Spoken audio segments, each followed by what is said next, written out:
আসসালামু আলাইকুম, কেমন আছেন সবাই? তো এখানে 4 কেজি মুগের ডাল আছে।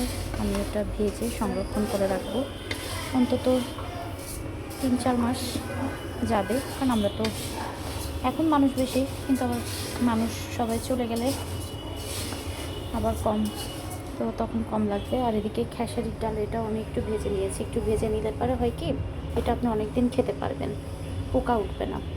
তো আমি এই যে ভেজে নিচ্ছি ডালগুলা। বেশি ভাজবো না, হালকা পাতলা ভাজবো, যাতে ডালগুলা অনেক দিন সংরক্ষণ করা যায়। এরপর আপনি ভেজে রাখলে আপনি বছরও খাইতে পারবেন, কিচ্ছু হবে না। আমি যে 4 কেজি ডাল একবারে ভেজে নিচ্ছি। এটা মুগের ডাল, আর এখানে 1 কেজি খেসার ডাল আছে, মানে খেসারির ডাল। আর ওই যে ওইদিকে মুসুরির ডালগুলো ছাদে দিয়েছিলাম, ওগুলো এখন ঠিক হয় নাই, ওগুলো আবার ছাদে দিতে হবে, পোকা হয়ে গেছে। তো এই যে আমি ডালটা খুব ভালো করে, মানে ভালো করে বলতে হালকা পাতলা আর কি ভাজবো, যাতে ডালে পোকা না ওঠে। তো সবাই ভালো থাকবেন, আর কে কীভাবে ডাল সংরক্ষণ করেন অবশ্যই কমেন্টসে বলে যাবেন।